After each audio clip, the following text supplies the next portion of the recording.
participants, and we're just going to give a couple of minutes to start, just one or two more, and then Busi will say the official welcome to everybody. So thank you for being here and taking the time out to join us.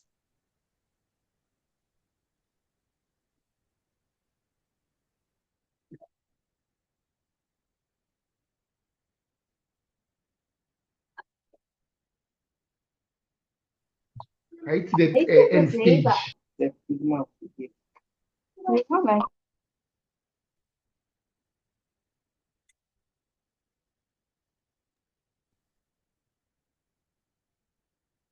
Okay, thank you, Busi.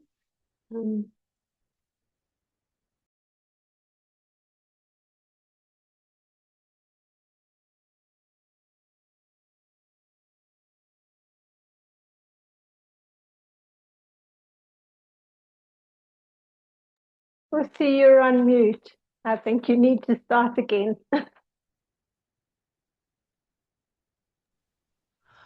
I'm sorry, I forgot I was on mute. Welcome to everyone. Thanks for attending this much anticipated webinar where Tayla and Loren will be highlighting the role of therapists in children's palliative care. We are sorry to interrupt your evening routine. However, your presence is very much appreciated. Thank you. Hope you will journey and enjoy the webinar with us. Thank you.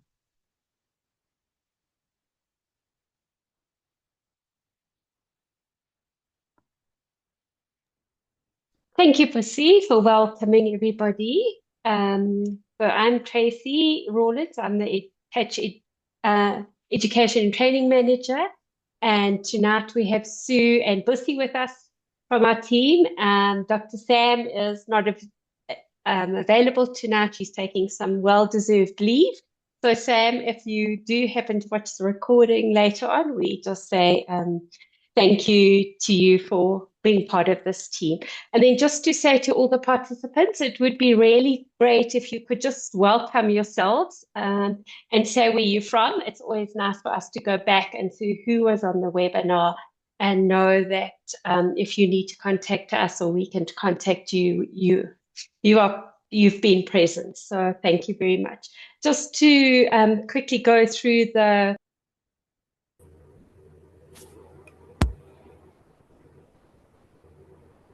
sorry, be muted, I think.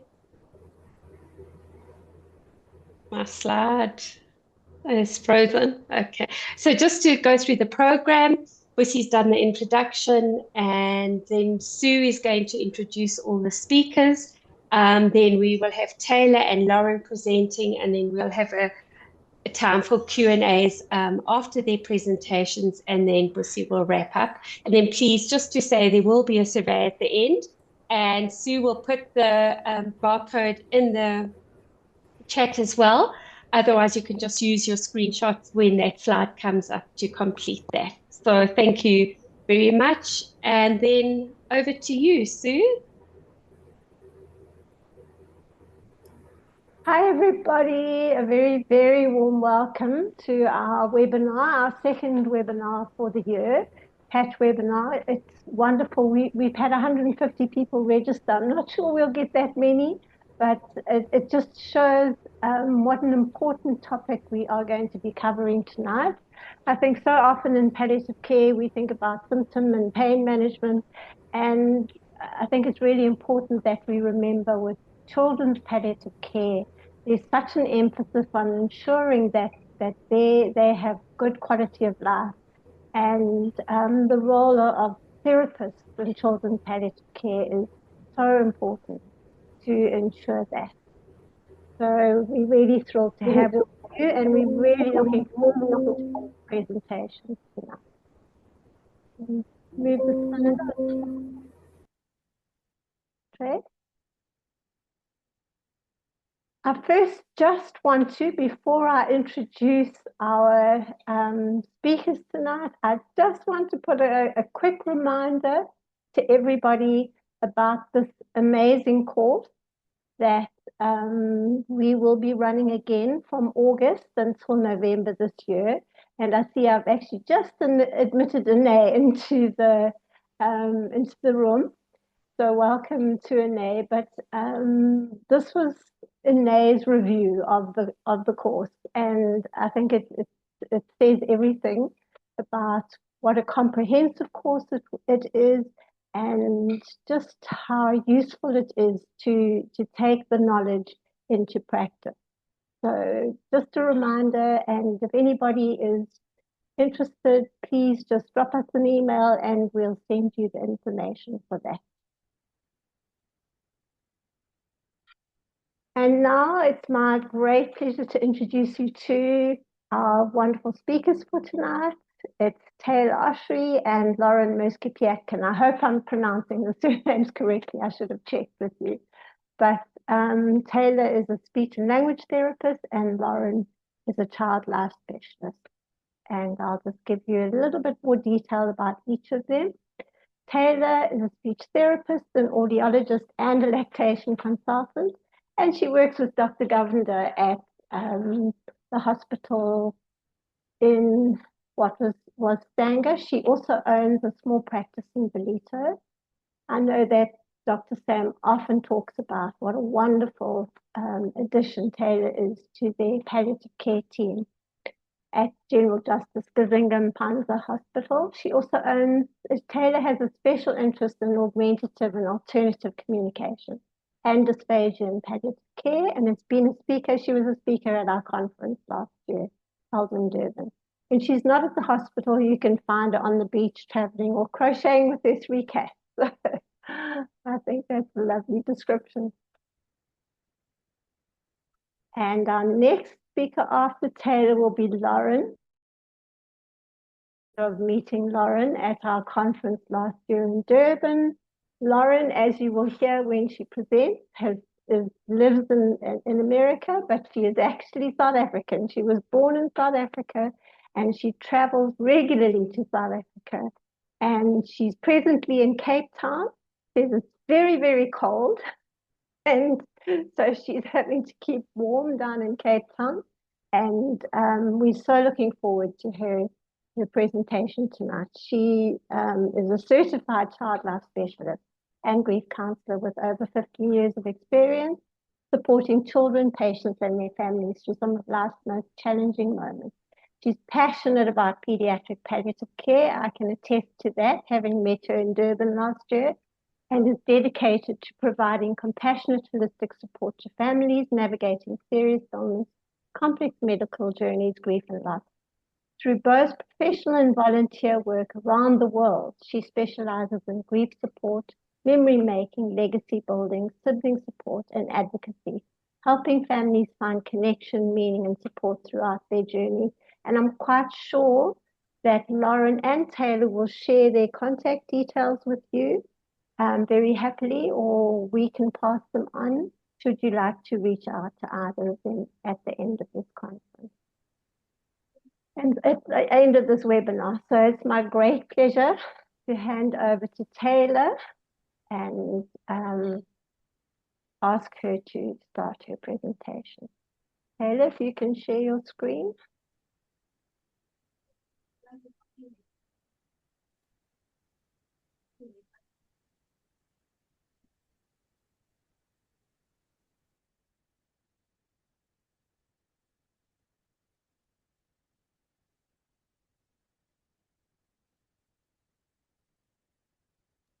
Okay, hi everyone. Just hold on.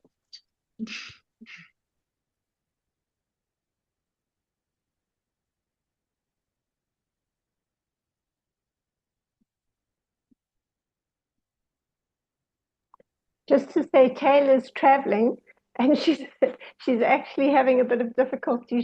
She's on her phone and on her computer, so that is why. Yeah. I don't know if you can hear me now. Yeah, so apparently I can't have my laptop mic on and share audio at the same time. So I do have an audio element of my presentation, but when it comes, I'll just go out, switch the audio element on, and then go back to it. So yeah, I am traveling. I'm something that I missed out on my intro is that I'm actually doing my master's in early childhood intervention in Pretoria.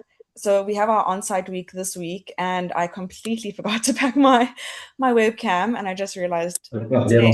So anyway, so I'm going to be speaking about the role of the speech therapist in children's palliative care. So yeah, what really inspired me, so this is kind of what was already introduced by Sue. I did do my patch 9-month course in 2024, and that really, really opened my eyes about palliative care and just as like a holistic view on palliative care.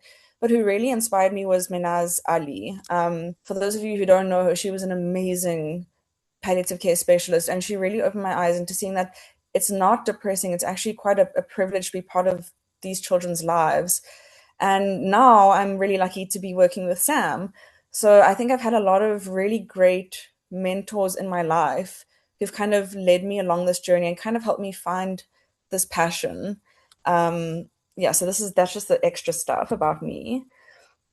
So when it comes to palliative care, I really like this visual. So I see there's a lot of ComServe speech therapists on this call, and I'm so happy you guys are here. This is a relatively new field in speech therapy, and if we can carry on this conversation and carry on these services, it'll mean the world to our patients. And I think a lot of people think that speech therapy doesn't really have a place in palliative care because the patient's dying, so why do they need to talk or things like that? But for those of you who aren't well versed in palliative care, it's not just end of life. So it's not just when a patient is in the terminal phase who is actively dying.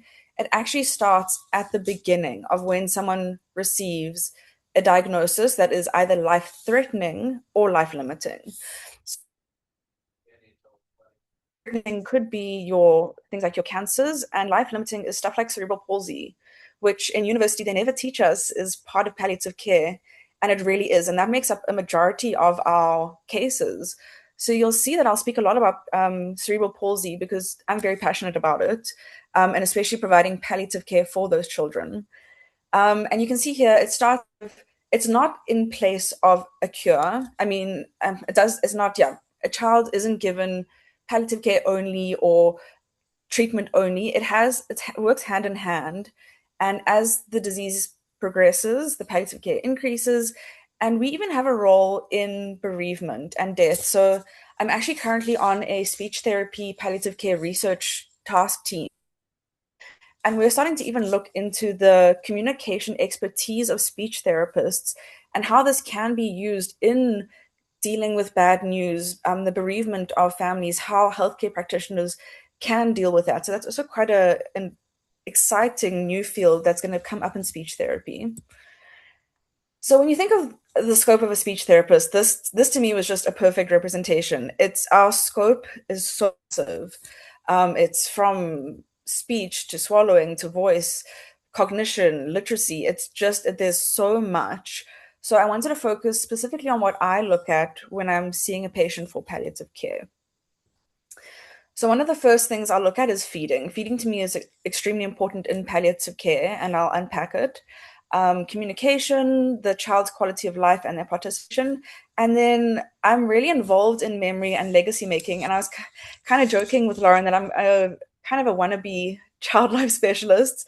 I'm very inspired by the work that they do. And for me, there's nothing that's stopping us as speech therapists to actually be involved in that, because it really helps our parents and our children feel normal in the hospital and be children, even though they do have a life-limiting or life-threatening condition. So when I look at a child and I look at their feeding, my first question is, are they feeding safely orally? So for my speech therapy colleagues, are they aspirating? For everyone else, are they choking? Is this meal taking really long? So that's on the next one. Is it efficient? Because I know for some children, they say with cerebral palsy, a meal can take about an hour and a half. And if a mom has 4 kids and a child with CP, that is just it's not going to work. It's not going to work for the family. So if there are issues with feeding orally, then we come and say, okay, is there a way that we can make eating orally more safe or more efficient? So that's when you'll see your speech therapist, if you do work with them in a team, maybe recommending puree foods or soft foods or thickening liquids, stuff like that, just to make oral feeding safer. Especially because let's say in a child who has cerebral palsy, you don't want them to get aspiration pneumonia and then end up in the hospital on numerous occasions, because that can impact their quality of life. Then the next question is, should we consider alternative methods of feeding? So for example, a nasogastric tube or a peg. For my speech therapy colleagues, and especially the ComServes, this is an area that I want you to think really a lot about. So I think we're always very gung-ho on recommending NGTs, recommending PEGs, but you need to kind of meet that patient with where they are on their palliative care journey. If we have a patient who is in their terminal phase, so that means they are actively dying, they probably have about 48 hours left to live, something like nasogastric feeds could actually make that death more unpleasant, and it's necessary. So feeding a body that's dying is painful, and it results in unnecessary things like nappy changes, diarrhea. Like, it's very, very painful. So this is something we need to read more about as speech therapists, because sometimes it doesn't have a place. Even something like a pig, to go through quite an invasive procedure when you're at the end of your life, for me, it's not worth it. If I was a parent, obviously it depends on the parents. For me, I don't just see palliative care for children with just working with children. It's definitely a partnership with the child and their family. So if that family does not want that pig, that is completely valid. Then if I do see that the child is feeding safely, I'll always make sure every time I see that child, are they feeding well? Because we know children with palliative care conditions such as cerebral palsy, a lot of our cancers, their feeding ability can change quite rapidly. And then we need to see, okay, if something's changed, how are we going to now manage this? And then incorporating children into family meal times. So if you have a child who is peg fed, I know a lot of my moms say, oh, we kind of put him in the corner, we feed him with his peg feeds, then he sits on the floor while we have a family meal time. And for me, eating is one of the most joyous parts of life. And I think it's part as a speech therapist to encourage the family to incorporate that child in mealtime, even if they are getting their peg feeds while everyone else is feeding. Some children can even have little tasters of food. Encouraging to join that, for me, is very important in palliative care. And those are the kind of stuff that family is going to remember when that child is no longer with them. And then comfort feeding. So if a child is actively dying and they want a popsicle, there's no harm giving that child a popsicle. If they are aspirating, they're not going to die from the aspiration pneumonia. It's tricky, especially as speech therapists, where we get trained panic when there's coughing. But sometimes if this is going to bring that child joy, they're not going to die from aspiration pneumonia. They're busy dying from their condition. So obviously it comes into play with where they are on that process. But that is something that I'm quite pro in with palliative care. So the next thing is communication. So a lot of our children, same as with feeding, they start off being able to communicate well, but that can deteriorate, and it can deteriorate quite quickly. And I'll share a case that I had with you.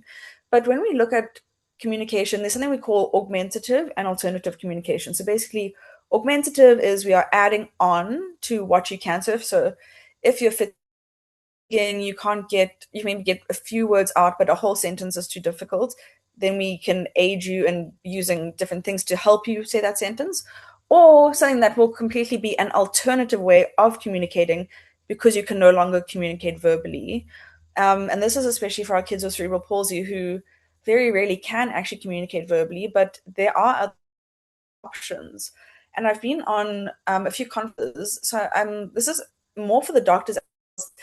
Never give up on that patient. So there is no candidacy for AAC. Every child has the right to communicate. And as a speech therapist, it's our role to find the best way that that child can communicate, even if it is certain things like facial expressions. So I put the facial expressions down there, especially with babies. Are they crying? Are they whimpering?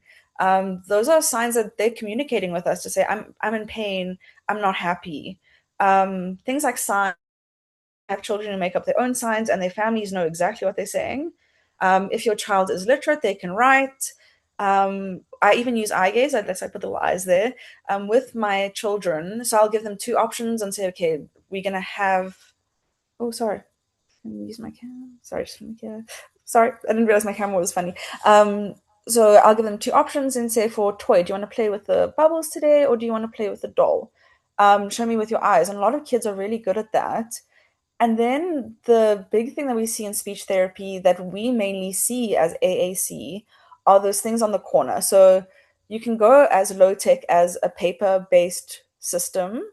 That Go Talk 20 is more medium thing that has batteries and it has pre-recorded messages, to something as high tech. On the top, you can see the girl with the glasses. That's called an eye gaze device. So what it basically does is it reads where your eyes are looking and it can actually communicate for you that way, which is amazing. This is obviously resource dependent. So I'm a public health therapist. I am extremely passionate about public health. And for us, this is not something that's really in my institution a reality. So again, it goes according to your reality. But what I wanted to add in here is I had a case, he had a very rare, it was like almost like a cerebellar ataxia type 7 or something like that. And he first consulted with me because the mom said, he is so hyperactive, I can't get him to sit down, he can't sit down and eat, feeding is just so difficult. And it was the fact that he was so hyperactive, to then getting his diagnosis and realizing that this was a terminal diagnosis. And that's when we started having discussions with the mom with voice banking. So what we did is we actually recorded a few phrases like, I love you, mommy, I'm hungry, I'm thirsty. And he did eventually quite rapidly lose the ability to speak. And we could then use buttons and recordings of his actual voice to communicate with his mom. And now that he has passed, I think that even gives mom so much peace that she still has recordings of her child's voice. So for me, we get taught in speech therapy, you voice bank for your MND patients, your laryngectomy patients, but you can also voice bank for your peds who you know do have a degenerative condition. So, for example, your SMA patients, your very rare cerebellar patients. Another thing, so this is an example of a board I use in my hospital, and I just wanted to share another case. So like I said, at Stanger, I have an amazing, amazing medical team. I don't know what I would do without them. And they had a child who had Guillain-Barré. So I know that's not palliative, but this was such a beautiful example of the use of AAC. So he needed to be ventilated, and he was old enough to go through the counseling that you're going to be ventilated. You're not going to be able to speak. So we're going to get the speech therapist in, and she's going to help you. So I came with all my boards, and they put the vent in and they put an NGT in. And then he was asking for the board and he pointed to, I'm in pain. And so the doctor was like, okay, I see you're in pain. Tell me, like, show me where you're in pain. And he pointed to his nasogastric tube. And within minutes, they changed the tube and he was completely fine. And we were actually debriefing as a team afterwards with how like amazing that was, that this child could tell us he was in pain and we could fix that within minutes. This child didn't have to go on morphine for a pain that we didn't even know what was happening. It was just so empowering, even for him, that even though I have something down my throat, I can't talk right now, you guys can understand me and I feel safe that you know what I'm feeling and you'll help me with what I'm feeling.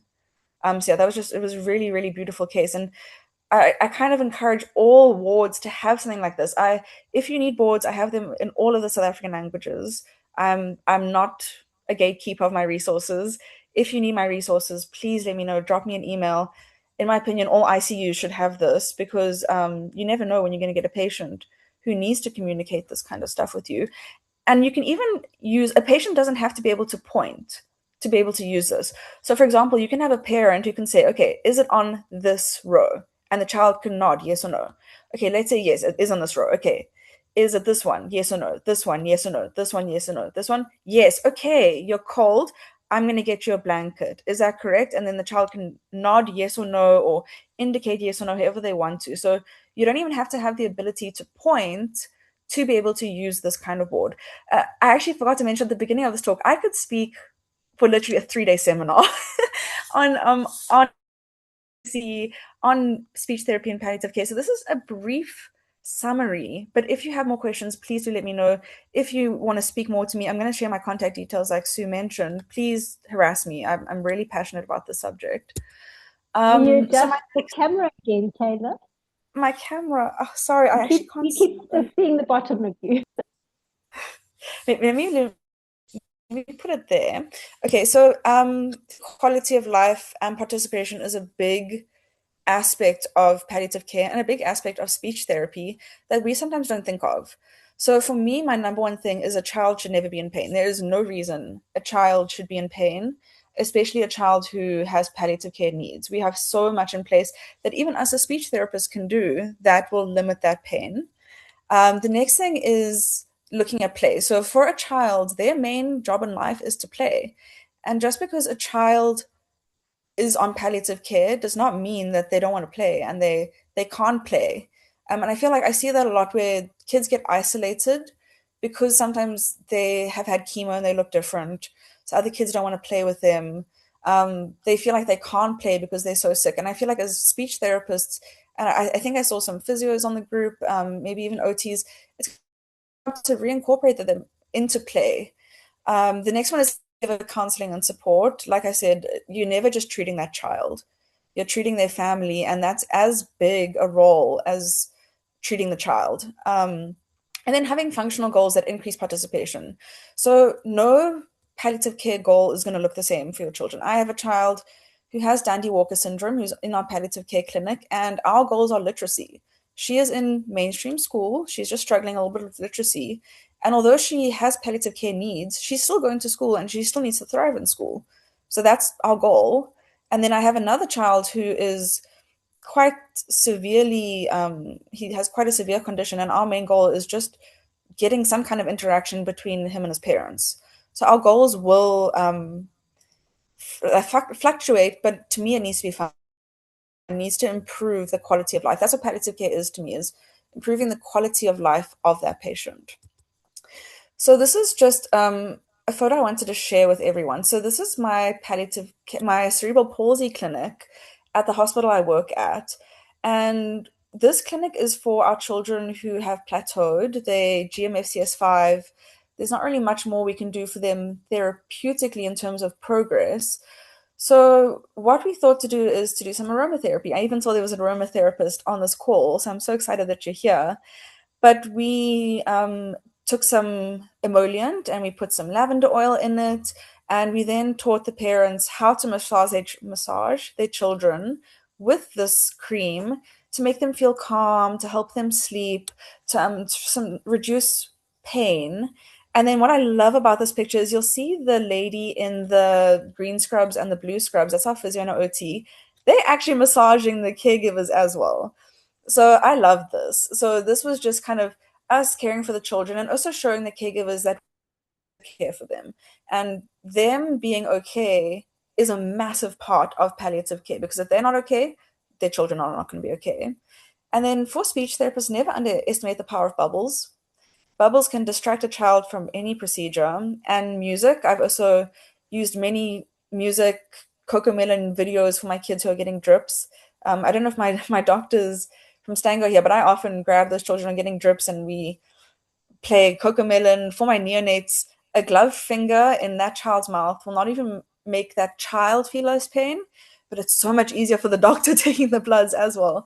So as speech therapists, we have a big role to do with pain. It's not always about morphine and giving that child pain medication. There's a lot of therapeutic stuff that we can do to reduce that pain. Okay, sorry, I don't know if you guys can hear that. So I'm just going to go out quickly just so you can hear this video. Let me just maybe introduce. So for me, play is massive. So I saw this stat that really resonated with me, that a child needs about 400 repetitions to form a new connection, so to learn something. Unless they're playing, then they need only 10 to 20 repetitions. So play is massive when it comes to teaching a new skill. So this case was a child with quite severe SMA. You can see he's quite wasted. He has a peg. And when I got a consult, they were just saying, we don't know what to do with this kid. He just is not participating. He's not doing anything. So this was when I was looking at Charlotte, and we had a few more resources. So what you can see here is something called a pillow switch. So this switch is really soft, And it is then that wire is connected to a button that had a phrase that says, "I want more." You'll hear it now. And then it also had a song. So you'll see he is extremely intentional in communicating. And it's also about being creative. So this was the only movement he had. You'll see the movement he has, but he was really intentional about it. And for him, that was so easy. And by using it in play, we could then carry it over to his communication. And we actually managed to get him a full-blown communication device through Make-A-Wish. And he could then communicate using this pillow switch system that he learned through play. So I'm just going to quickly go out so I can share the audio with you because it's really quite beautiful. Let me just reshare this.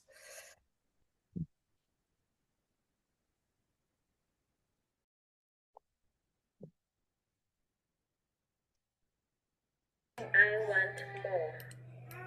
I want more. If you're happy and you know it, clap your hands. If you're happy and you know it, clap your hands. If you're happy and you know it, and you're making it, show it. If you're happy and you know it, clap your hands.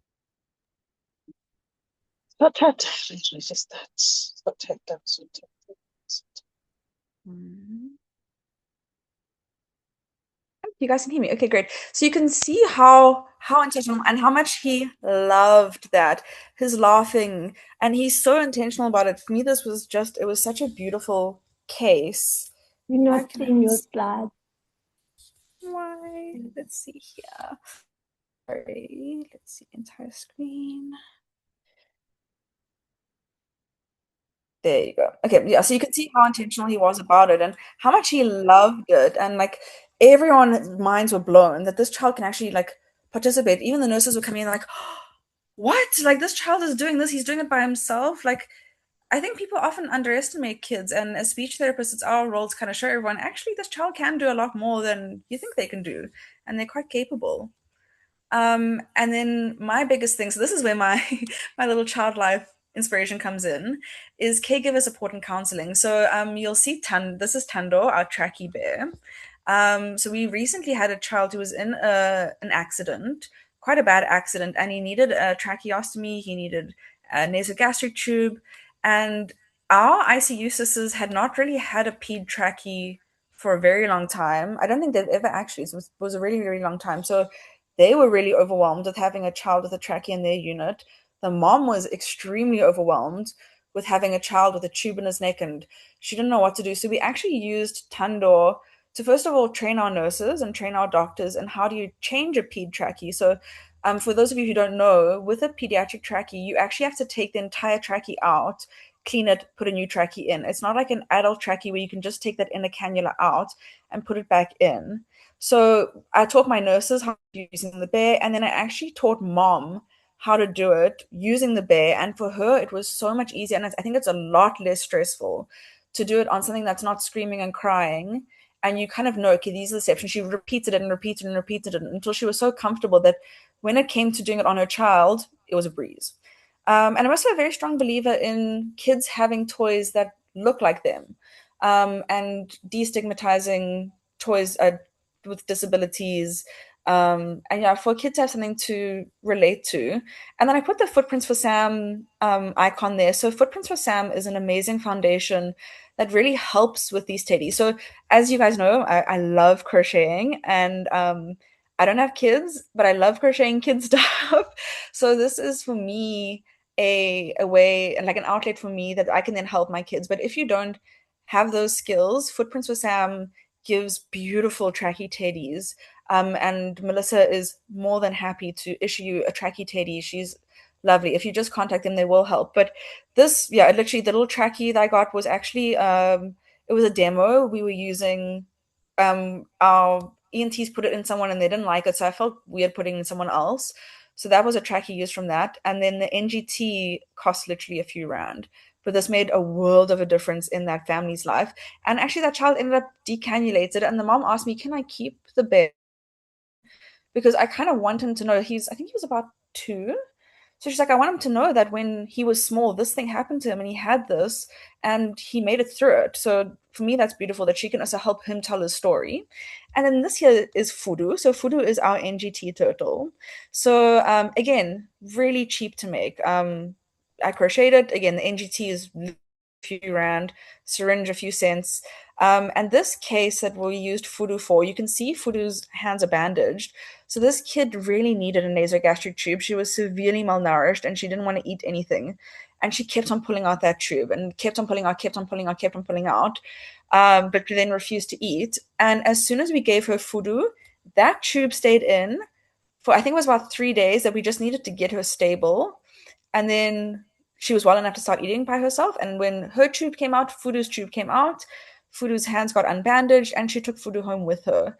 So I could see that immediate change of seeing something, okay, like that's actually not that bad to have a tube in your nose. Like my teddy has a tube, so it's actually not that scary. And I think it's also not that scary when parents see it as well. So I love using these kind of things, and just more with that support. Like I was saying, I'm always about the family, and your families are going to be your biggest thing to get over, and sometimes your hardest to deal with. But it's really those relationships that matter. I mean, kids that have passed away years ago, and I still contact those moms. And on the children's death anniversaries, on their birthdays, we still keep in contact because our relationship got so strong, because it is traumatic. You go through a really traumatic thing together, and that bond is really important to me. And then this is my last slide. So I'm also really involved in memory making and legacy building. And I learned this a lot through my course at Patch and a lot through Sam. So I just wanted to give some practical ideas. So the thing on the left is our journal for our CP clinic. So Izinkanyeti Zetu means our stars in isiZulu. And you can see on this photo, I love this photo so much. This kid and this caregiver are so happy. And when we gave this to the moms, they were so overwhelmed with having a photo with them and their child. Because I think a lot of moms don't get photos with their children. And we know that these children are going to pass away. And I hope that this will be a really nice thing for them to look back on and see, like, look how happy my child was. We often encourage them to journal about their sessions and like see, like, look what we did in our session. And this is even one of the things here is what we did in our session was handprints and finger. So this kid was a footprint. His hand was severely contracted, so we couldn't open the hand. But this was part of our therapy. So in that therapy session, we did choice making. What color do you want for your handprint? What color must mama have for her handprint? And those kids could make those choices with their eye gaze. And the moms reflected after that and said, you know what, a lot of my family or my friends, their children go to creche and they make artwork and it's always over, but my kid has never been to school. My kid will never go to school. I don't have that.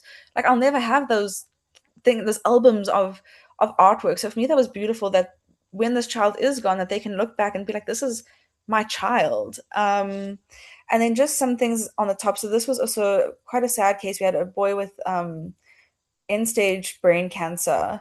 And when we asked him he was a bit older, he was about 12, what do you want to leave when you die? Because, I mean, as adults, we know, okay, I want to leave my car to my child, my house to my husband. Like, we can make a will, but as a child, you don't own much. And he said to us, I want my mom to have a car. I want her to have a Ford Ranger. Then Sam and I and the rest of the team were like, okay, well, shucks, we don't have the money to buy mom a Ford Ranger. So in consultation with him, we're like, how about we give her this picture that you're going to color in? And this was a team effort. So we got our built-up pencil from our OT. Our physio helped us position him. We ended up helping him color, and it was a massive secret from his mom, which was very difficult because she was in the ward all the time. She didn't want to leave his side, but it was a big secret. And she was so overwhelmed when she finally received this. And for him, he was so chuffed that he could give his mom a car, even if it's just in a picture. And then this is the same boy where he kind of told his family, I want you to remember me in butterflies. He knew his time was near. And so he said, remember me in a butterfly. So he wanted his handprints in the shape of a butterfly so that they can kind of keep that up on their wall and remember when we see this and when we see butterflies, it's actually our child. And then something for our neonates is cute little things like just remembering how small they were for their first Christmas. So this was like a micro preemie who it was really nice for the moms to just like be able to reflect on how small their kids were. And then just see. So this is kind of a quote we're having in our department lately that we're kind of running with is, medicine adds years to life, but therapy adds life to those years. And just, I didn't mention in the beginning, but people often ask me, like, don't you get depressed with palliative care? It's people dying. It's really depressing. And sometimes it is sad, but to me, it's such a privilege. That person is going to die regardless. We can't change the fact that they have this life-limiting or life-threatening condition. And if we can make that more enjoyable, we can make that time happy for the family, make that time happy for the kid, where they don't feel that pain, and it's such an enjoyable procedure, then to me, that's the biggest privilege I could ever have as a speech therapist, is giving quality of life in the end of life. So yeah, thank you, everyone. These are my contact details. Like I say, please feel free to harass me. I could literally yap for hours about this. Please WhatsApp me. Please don't phone call me. I don't answer my phone calls. And then there's my email address as well if you feel more comfortable. But yeah, please, if you have any questions, if you need to pick my brain, please, please, please do. I'm really happy to help anyone. Even if you need me to inspire your speech therapist. If you feel like, oh my gosh, please just share some of your ideas with my speech therapist, I'm more than willing to. So yeah, so that's me in a nutshell, and speech therapy in a nutshell. Thank you, Patch, for having me. It's really exciting to be able to share the role of speech therapy in palliative care. And I hope this kind of is a cascading thing and almost like a snowball effect where it becomes more common in our hospitals and in our practice for speech therapists to be involved in that end of life care. Thank you. Thank you, Tayla. Wow, I was sitting here with a bit of a lump in my throat. Just the impact and how inspirational your presentation was. And I think we're all going away with our eyes opened. And thank you for that. You're welcome. So I would like to just hand over to Loren now. And I think we're going to be just as inspired by Loren. And then, Loren, if you want to share your presentation, and just to say, please put any comments or questions in the chat box, and then we will get to those at the end of the session. So over to you, Loren. Thank you. Can you guys see my slides and hear me? Yes, we can. Okay. Well, going after Tayla, thank you. Okay, so I'm Loren. I am a child life specialist and a grief counselor. Like Tayla, I am absolutely passionate about pediatric palliative care and child life. So I'm really excited to share this. So this is a child life on the palliative care team. The role, the reach, and the human stories behind the work. I am a storyteller by nature, so there will be several stories. So what is child life? Or what is a child life specialist? So a child life specialist is many have bachelor's degrees, but a lot of us have a master's level, trained in child development, family systems, psychosocial, death and dying. We're certified, we have to do 120 hour, besides our schooling, we have to do 120 hours practicum, these are all unpaid, and a 600-hour internship. Then we sit for a national exam, and then we try and get a job. We are certified through the Association of Child Life Professionals. We're all over pediatric hospitals in the United States, but we're growing internationally. We're not therapists, we're not nurses, but we're a distinct discipline that focuses on coping, communication, and meaning making. So in palliative care, because you'll find child life specialists all over the hospital, we sit kind of at the intersection of the child, the family, and the team. We are kind of that go-between. We help children and families find their footing when the ground shifts. So as you can see, we are all over, where do we sit in this palliative care team? So we've got medicine, we've got nursing, social work, and then chaplaincy, and then we have child life. And we are part of the psychosocial team and offer a lot of psychosocial care. We bridge the inner world and care and with the care team. So we do everything from play and normalization, procedural support, using play to teach children about preparation for surgeries, procedures, diagnosis. We use psychosocial care, family support, sibling support, There was a wonderful presentation a few hours ago about sibling support, legacy and memory making, and bereavement. So we use play and normalization. That is the backbone of child life. That is what makes us who we are, which I love that Tayla talked about play being so important. It transcends language every time.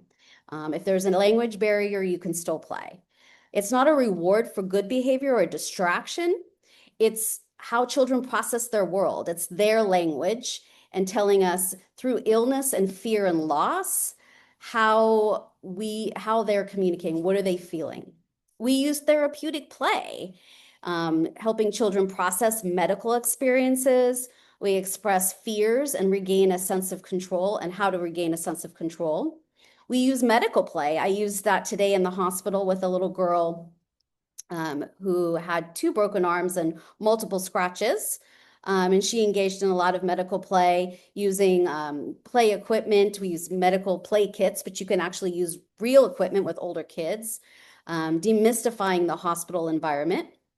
We use expressive arts, drawing, painting, music, movement, languages that will always bypass words, and normalization. No matter what, even when a child is in the hospital as a palliative care patient or any type of patient, keeping childhood alive inside the hospital is important. Walking around the ward if they're able, decorating the room. In the ICU, that's where I've worked for 15, 16 years. We did daily schedules. We did ward walks. We used floor play, board games and card games, bubbles. We did messy play, try to put spaghetti on our heads and yogurt on our face. These are some of our fun photos. We have a lot of these photos were when I was living in Qatar for 6.5 years. We have some of our kids were with trackies. We want to play, we want to engage. We had a birthday girl and all the nurses got together and bought her dresses for her birthday.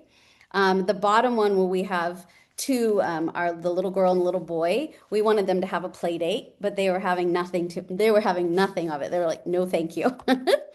This little guy with the emesis basin on his head was just enjoying trying to have a hat. We celebrate birthdays. We enjoy our walks. We try and have some joy as much as we can. So we utilize, even when being on the palliative care team, we still, obviously, children have a lot of procedures, and we are there for procedural support. We want to make sure that we use honest and age-appropriate preparation before procedures. We want to use distraction and coping support during painful procedures. We want to debrief and normalize after procedures to make sure that we acknowledge what the child has experienced.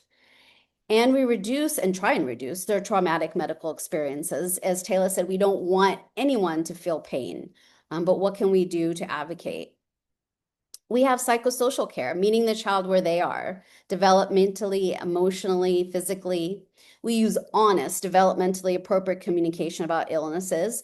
We make sure we don't use words like putting you to sleep, flush, because that could be scary, like you're flushing the toilet. What does that mean? Or someone put the dog to sleep and you're telling me you're putting me to sleep. What is that? Am I going to wake up? So there's correlation between words. Supporting the siblings, age-appropriate inclusion, and giving them their own space to process as well is very important. They are part of this whole journey. We support the child's sense of control through their illness, and also providing emotional support and active listening for families. So one of my stories, many of them, we make sure that we don't just treat the patient in the bed, we treat the whole family. It's really important to me that we treat the family holistically. When I was living in Florida the first time, I worked at a hospital in the cardiac ICU, and I had 3 moms who all had babies around 9 to 11 months of age. They all were extremely frustrated, upset, sad. obviously that their baby was there their whole life. And I got permission to use this brick courtyard that we had outside of the hospital up high on the roof. I laid a sheet, just a plastic sheet on the ground, and I used fly swatters and just like a baking pan, and I put paint in it, and I invited them to just dip their fly swatter in it and just slap and get as much tension out as they could. They laughed, they cried, they did something together. They were already bonding from being together for so long. And realized play is not just for children. It was a way for them to just get all of that out, even if it's just for a brief period of time. We coach caregivers as support on how to talk to their child about illness and death. We also will talk to children about death. I've had children ask me if they're going to die. I've had children ask me if their sibling is going to die. I've had to talk to siblings about their child, the patient dying. But we talk honestly, we don't overwhelm. End of life preparation. We support families in shaping how the final days and moments are spent. Parents get to tell me, this is what I envision if we can plan something, which I will share a story with you soon. We talk about sibling support. They're many times considered the forgotten griever, the forgotten ones. They're oftentimes most invisible members of the family in a palliative care setting. They're pulled from their routines, their needs are deprioritized, and their grief frequently is unwitnessed. We had a child who was 6 years old, little girl. She had received a heart transplant and was through Make-A-Wish Foundation. She was in another state, and through Make-A-Wish Foundation, she was sent to Orlando to go to Disney World to have her wish. Unfortunately, she was feeling sick a few days prior, and by the time she landed up in Florida, she was very sick and was admitted to the hospital. She was placed on ECMO, never was able to go to the park, and was transferred from a hospital in Orlando to our hospital in Tampa, Florida. Her parents and brothers, 3 brothers, were with her, and unfortunately, it was clear that she was not going to survive as she was in rejection. We rolled out a very large piece of paper and placed it on the floor. The brothers stepped into paint, which they loved, and walked the length of the paper to put their footprints. Together as a family, they added their sister's footprints by taking the paper and taking it to the bed, and mom and dad helped. She was essentially a part of their story, and they were a part of hers. When we work with siblings, we need to make sure that we provide honest information. We give them a role in the process, in this case, helping with the footprints, and a space to grieve their way. It's really important that we honor that and make sure that they are part of what is happening. It's easy to forget, and so we need to help remember. So memory making and legacy building. I see that is definitely a very special and passionate part for both Tayla and I. So creating something that's tangible from a life for the people that are left behind. We can utilize, as you've seen, handprints and footprints, molds and casts, depending on the type of material that you have. Handprints and footprints is in the simplest form. You can use paper, you can use paint, you can use stretched canvas, you can use koki, you can use ink, anything is possible. Photography. Sometimes people bring in professional photographers for end of life photos, or even before so. Sometimes families use their own phones. Art projects. We use canvas, a stretch canvas, again, paint. So many different activities that we can do, which I'll share with you. Memory boxes. I know a lot of families really like memory boxes. In there, you can put anything you want. Fabrics, you can put a baby blanket. You can put a piece of a blanket. You can put pajamas. You can put hair clips. You can put, some people use forget-me-not seeds, a packet of those. Photographs, candles, anything that helps you remember. audio and video recordings. So this is, I guess, where you can bring in the speech therapist. But we used to have recordable storybooks, and I would have grandparents read them, or the parents, or even the child, and then we were able to lock the recording so that it wasn't able to be recorded over. But now you can do that on your phone. Some music therapists have kids record songs that they write. We used to have a music therapist that she was able to attach a microphone to a stethoscope in a certain way that was able to record a baby's heartbeat. And then she gave that to the parents, which is really beautiful. Also, an ECG strip is something that can be added to a memory box or just given to parents. Books and journals, legacy letters, wishes, last wishes. I wish to give all of my Hot Wheels cars to my brother or to my sister. I want to journal different stories and my experiences. We used to use blank books, just plain books, where you don't even have to have a book. You can use plain paper and staple it. And each family members and friends would draw a picture on a page and write a little note. And the family was then given the book, so that it was a nice compilation of wishes and thoughts and decorations and beautiful pictures or drawings for the family to keep. Some families like a lock of hair and any other type of tactile keepsake. And then experiences. These are just as important. If a child is outside of the hospital, things that they love. They love to go to the beach. Let's all go as a family to the beach. They love to dig a sandcastle. Let's make sandcastles together. Let's go to the park. Let's have a picnic. Let's go on a trip if you're able to, if a family is able to afford to do that. Let's go for a drive.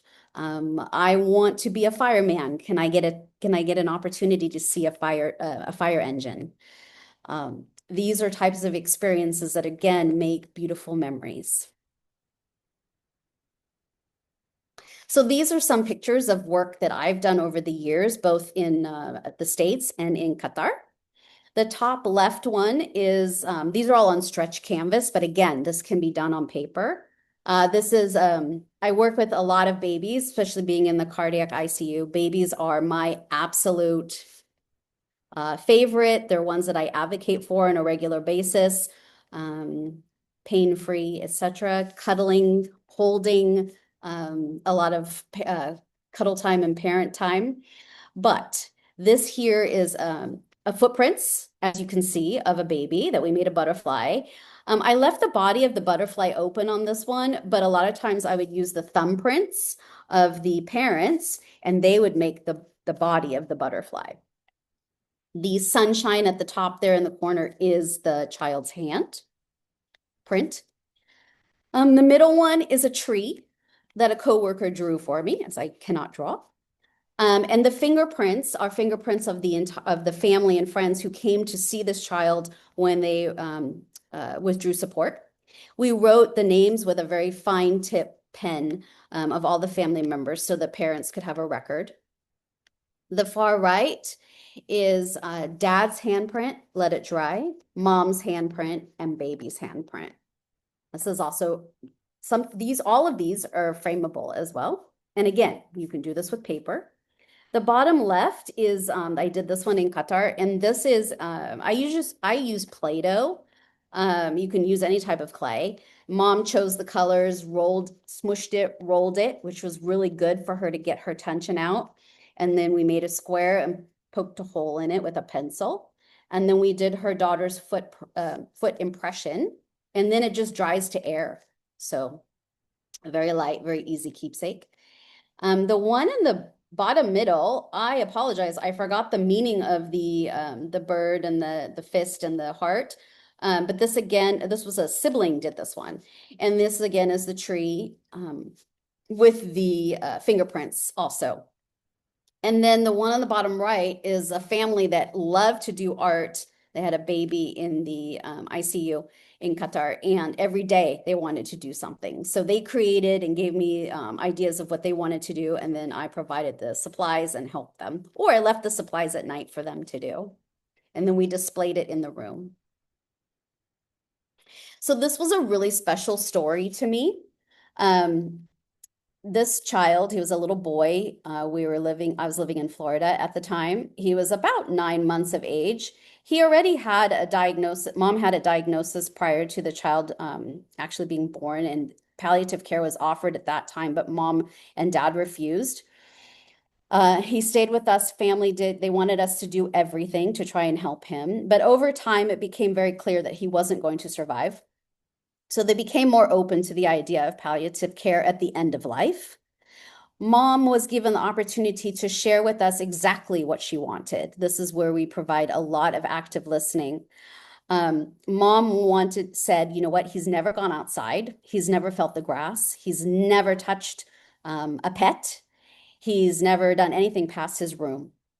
So I worked with the hospital, with all of the people that you have to work with. And we had a small garden on the side of the hospital that was a small bit of grass with a path around it and a bench.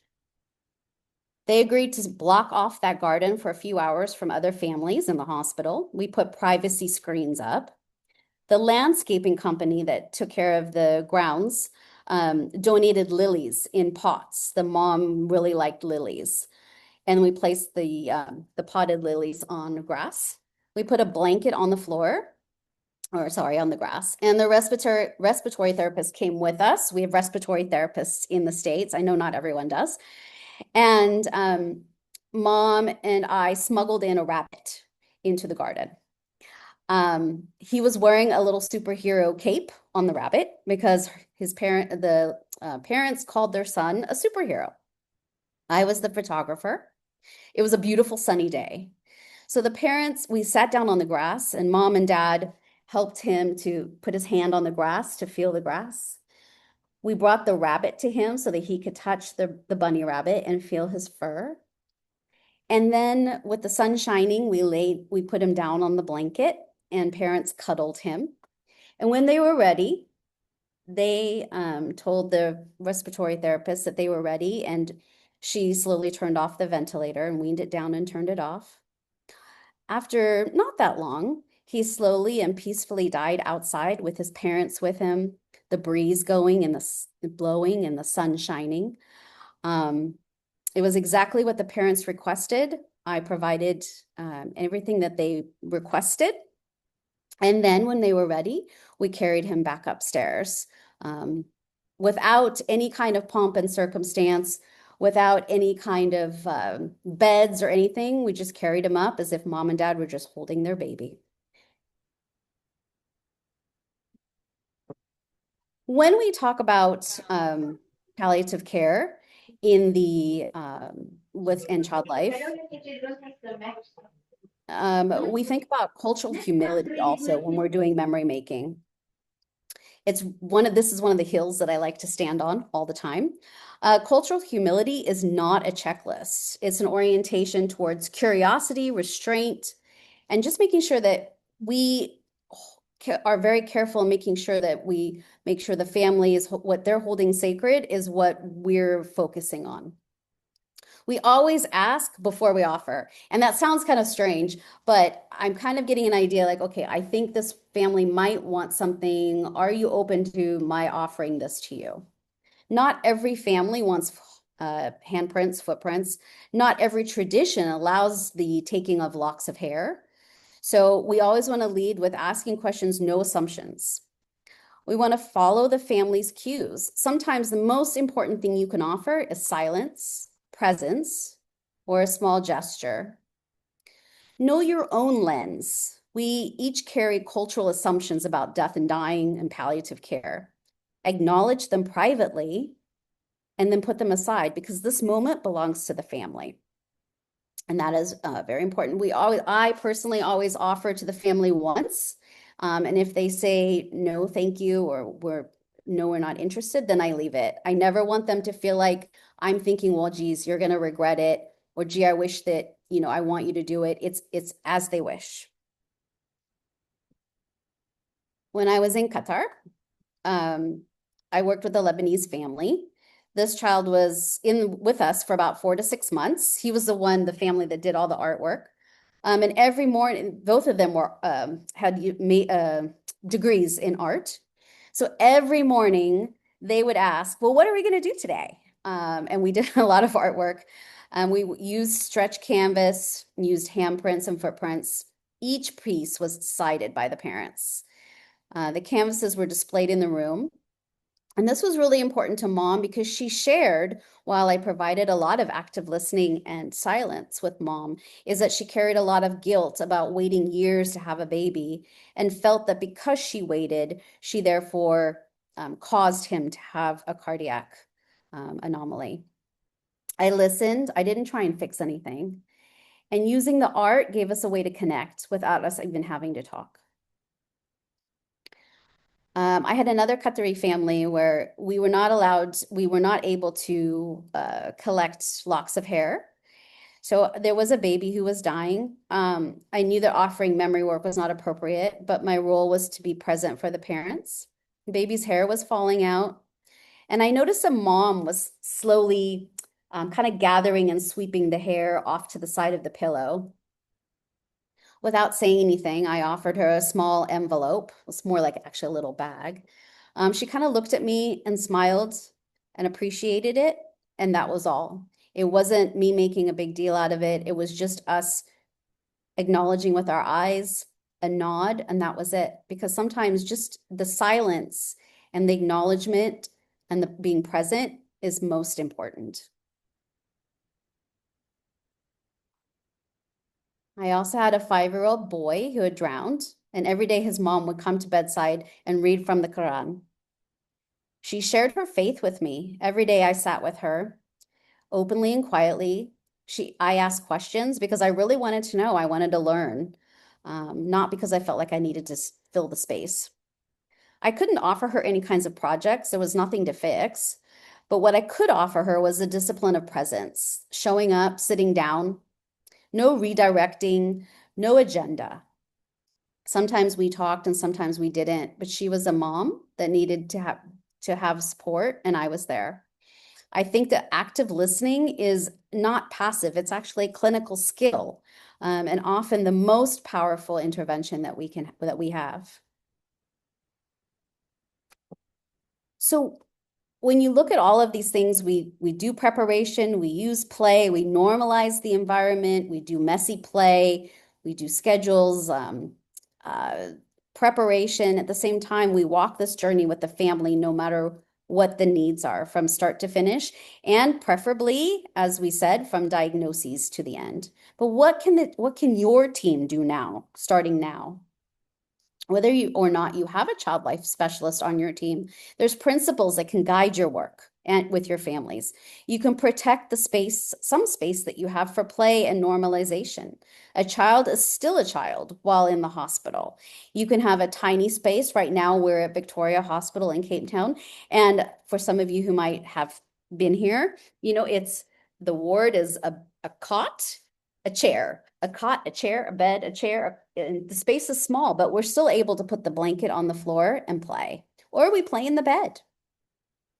We ask families what matters to them, not just medically, but personally and culturally. I want to respect the cultures. I want to know what I can do to make sure that you're heard in this process.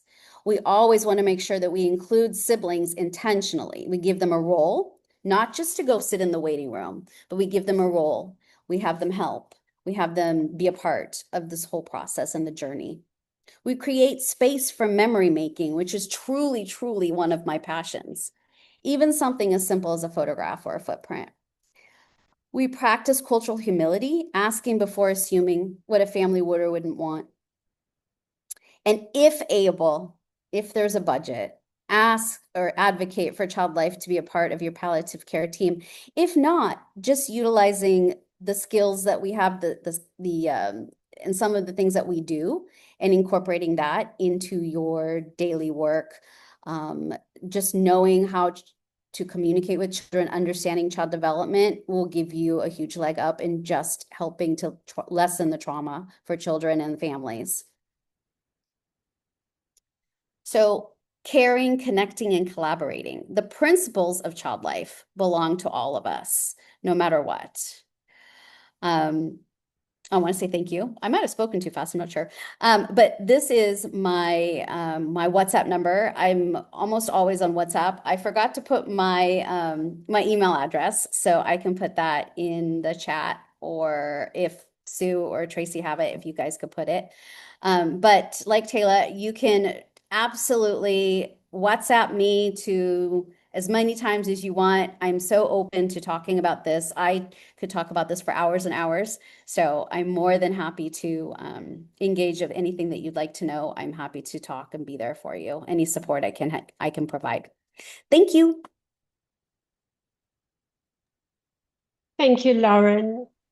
Again, so inspirational, so encouraging. And I think leaving this evening, I think the role of therapists has just been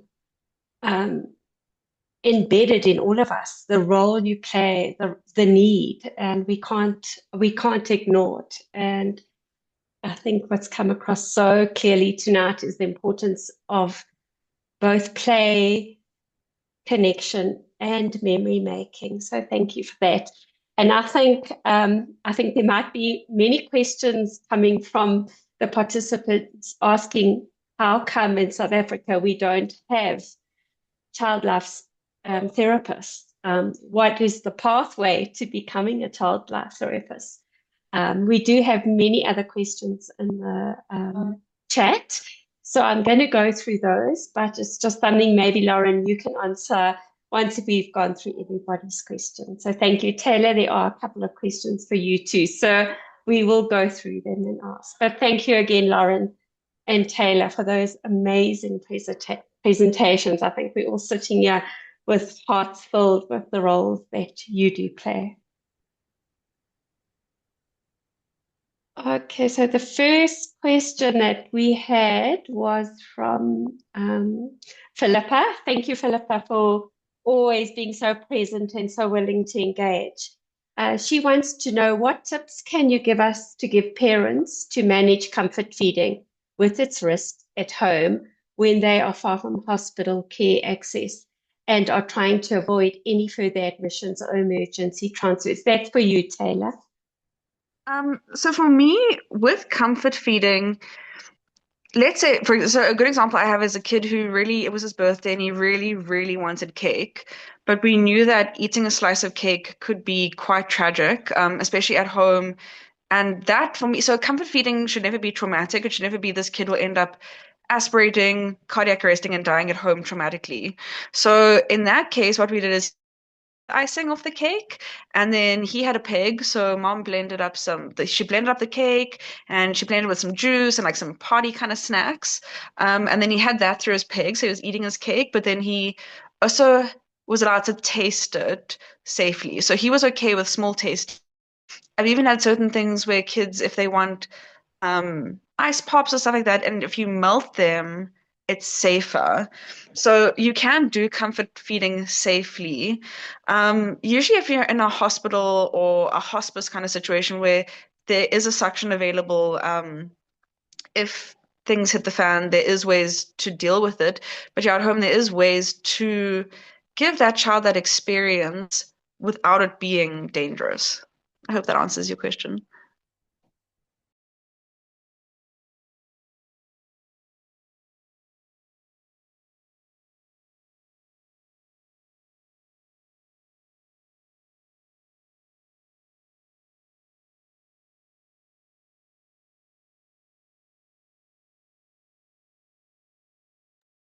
Maybe I can also touch on I saw there was a question from, I think it's Bahle about pigs. Or parents refusing to do pig installations.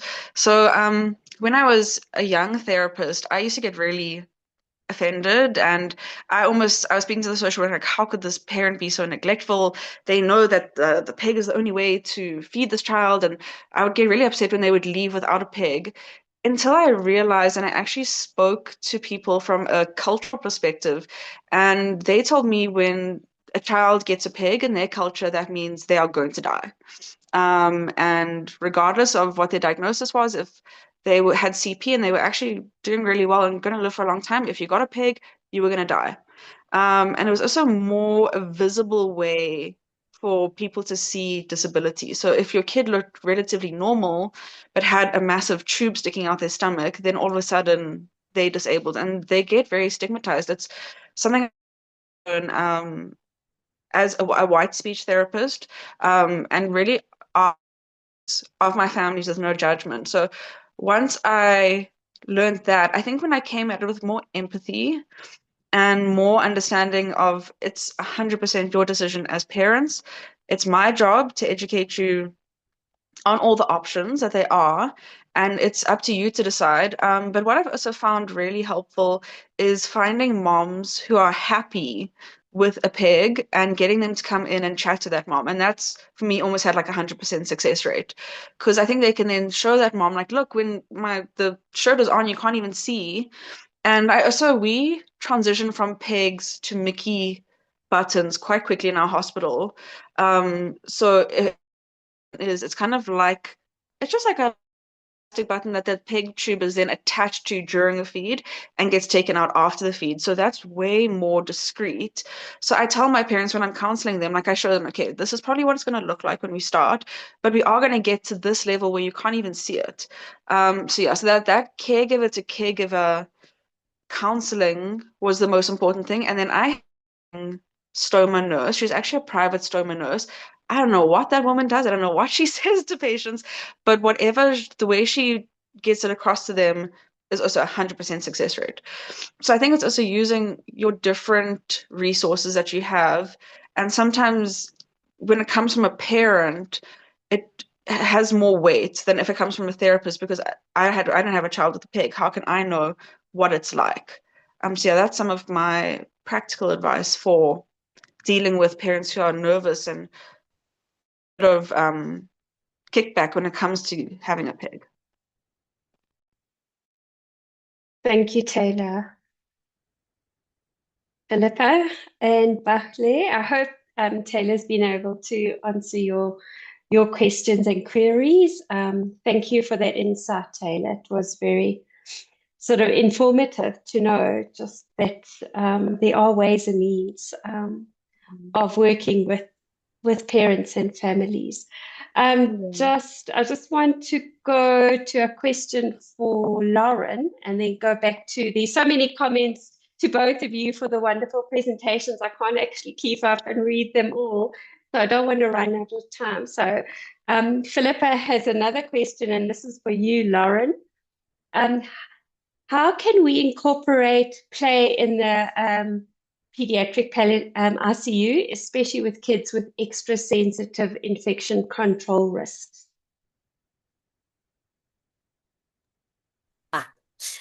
That's a great question. And we did have a lot of kids on a lot of infection control situations. What we were able to do is many of the toys or activities so in the hospitals that I've worked in, each patient had their own room. So I know that that's not always the case everywhere, obviously. So when it comes, if that's the ability, if that's what you have, then great. You can put the toys in that can be in there and clean them well when they come out. If you're sharing space, then what we've done is there are certain kinds of toys that we make sure are specific just for those children, that particular child who's on very strict infection precautions. If we're taking it out, taking the toys out of the room, then we're thoroughly cleaning them, making sure that we're using some really good cleaning control there.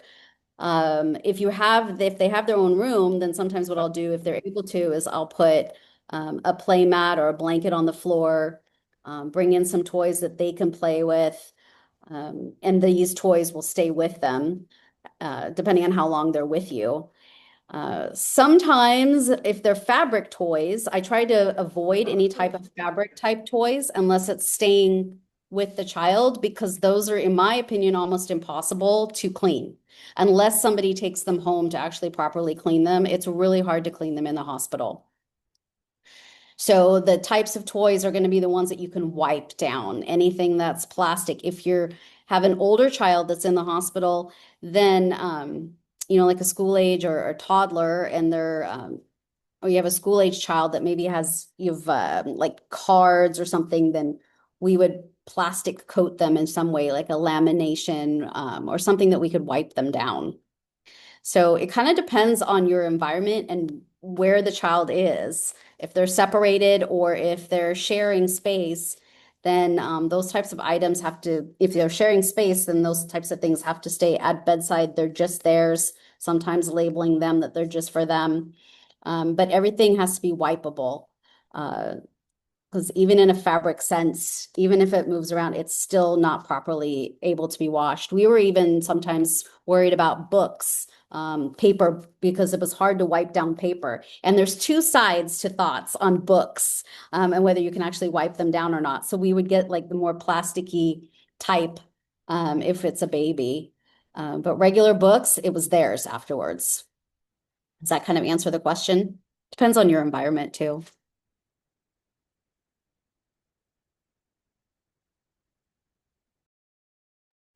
Philippa, you're welcome to comment if you'd like to answer your question.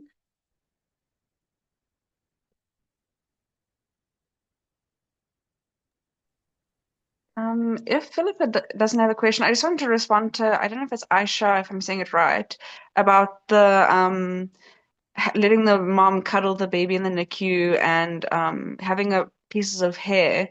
So our NICU has we've actually developed boxes. It's Dr. Nikki Brown's passion project. We actually have these boxes on hand because the moms really, they found that such a traumatic thing of having your infant die became beautiful because of the memory boxes that they were given. And that included things like the forget-me-not seeds. One of the things I really love is a little book that says Letters to My Baby, where the mom can write anything she wants to write to her baby, and that's secret. And they also do have a photo printer, so they kind of take photos in black and white because coloring and stuff like that can be a lot in infant death. And yeah, we've had massive good feedback from that. So we actually now have those boxes on hand because we never know when that kind of stuff is going to happen. So I love that you let that mom cuddle that child, and I love that you let her make memories. And it's something that maybe could be more sustainable in your facility, where you actually do that for your palliative care or even your perinatal palliative care cases.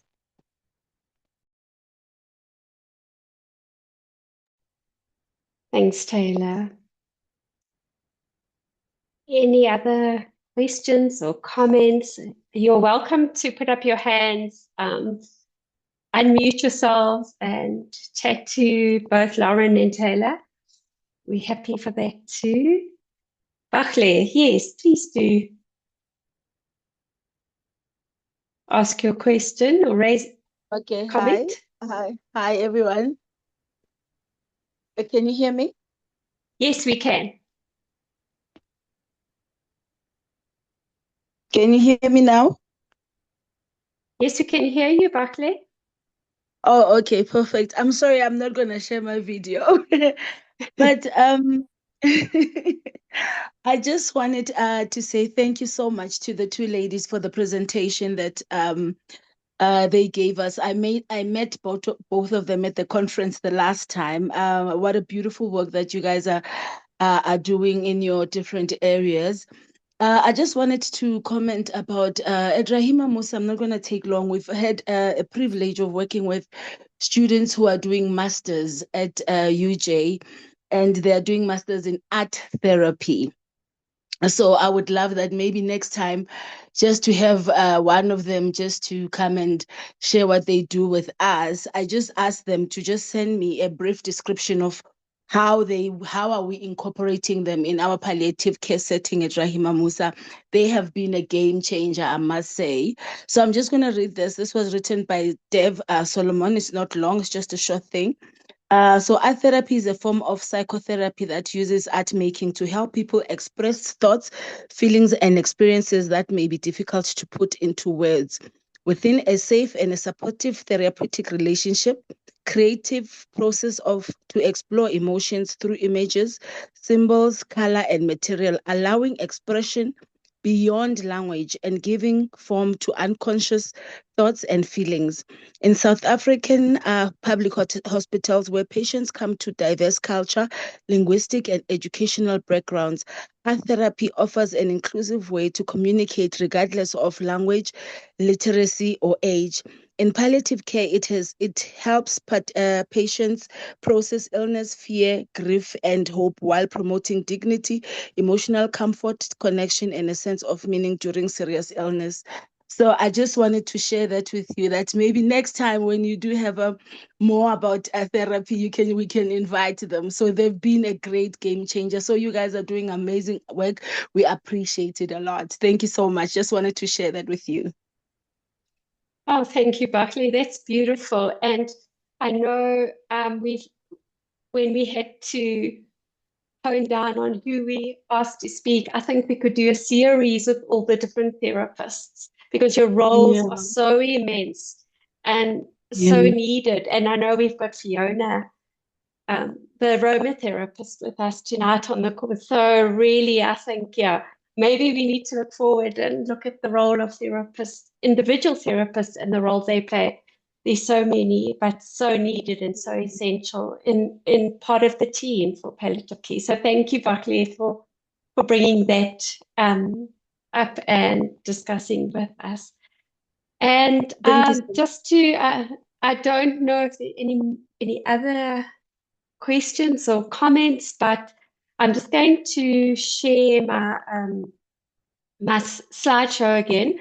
We do have a survey that we really would appreciate anyone participating tonight to complete. It just helps us with our feedback and our monitoring. And please do put in any needs or future webinars that you would like us to present. But just to say to Tayla and Loren, I'm going to hand over to Buckley to say the final thank yous, but I will put that slide up in the meantime. So thank you, everybody, and thank you, everybody, for attending. Over to you, Busi. Thanks, Tracy. Yeah, what a session. You know, I've been wowed by all these presentations, and they are excellent presentations, very inspirational. I won't even attempt to try and go over what has been said because it has just been too much.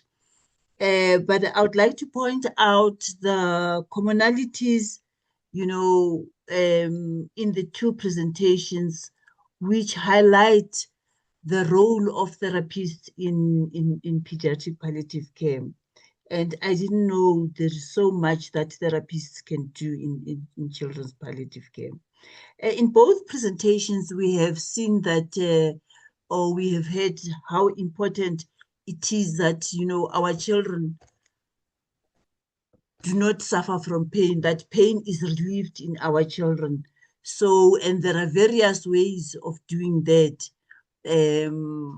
Besides the use of analgesics, there are alternative ways of doing that. Another commonality is the importance of play.